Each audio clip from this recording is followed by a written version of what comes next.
سنن ابن ماجہ کی روایت میں آتا ہے کہ حضرت ابو امامہ رضی اللہ تعالی عنہ سے مروی ہے کہ ایک شخص نے جب نبی علیہ الصلوۃ والسلام سے پوچھا کہ یا رسول اللہ صلی اللہ علیہ وسلم کیا والدین کا حق اپنی اولاد پر ہے؟ تو آپ علیہ السلام نے فرمایا ہاں، اس کے والدین ہی اس کے لیے جنت اور جہنم ہے۔ اس حدیث پاک سے یہ بات معلوم ہوتی ہے کہ وہ شخص کہ جو اپنے والدین کا فرما بردار ہو، اپنے والدین کی اطاعت کرنے والا ہو، اپنے والدین کو خوش کرنے والا ہو، اس کے والدین جو کہے، جو جائز خواہشات کہے اسے پورا کرنے والا ہو، انہیں خوش کرنے والا ہو، تو اس کے لیے جنت ہے۔ اور ایسا شخص جو اپنے والدین سے بد کلامی کرتا ہو، ان کی نافرمانی کرتا ہو، ان کی بات نہ مانتا ہو، حتیٰ کہ اس کے والدین اس سے بات کرتے ہوئے ڈرتے ہو، تو ایسے شخص کے لیے وعید ہے، جہنم کی وعید ہے۔ امام طاؤس رحمۃ اللہ تعالی علیہ سے ایک روایت منقول ہے کہ ایک شخص کے 4 بیٹے تھے۔ وہ شخص جب بیمار ہو جاتا ہے تو ایک بیٹا اپنے دوسرے بھائیوں سے کہتا ہے کہ اگر تم باپ کی تیمارداری کرو تو تمہارے لیے میراث میں کچھ حصہ نہیں، اور اگر میں والد کی تیمارداری کروں تو میرے لیے بھی یہی معاملہ ہوگا کہ کوئی حصہ نہیں ملے گا۔ تو وہ اس پر راضی ہو جاتے ہیں اور تینوں بھائی کہتے ہیں کہ ہم وراثت سے حصہ لیں گے، تم والد کی تیمارداری کرو۔ تو وہ کہتا ہے ٹھیک ہے، اور وہ اچھے اخلاق، اچھے انداز سے اپنے والد کی تیمارداری کرتا ہے، حتیٰ کہ اس کے والد کا انتقال ہو جاتا ہے۔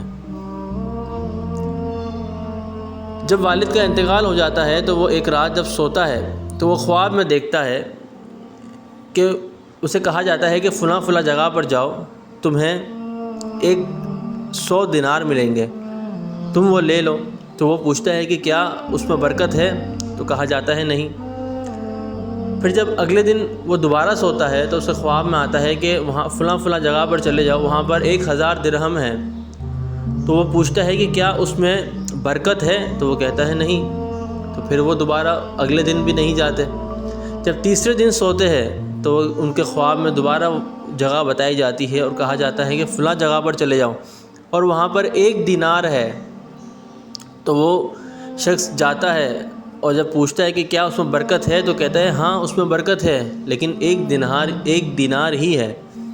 تو وہ شخص جب جا کر وہ دینار لیتا ہے اور بازار میں آتا ہے کچھ خریدنے کے لیے، تو اسے 2 مچھلی ملتی ہے۔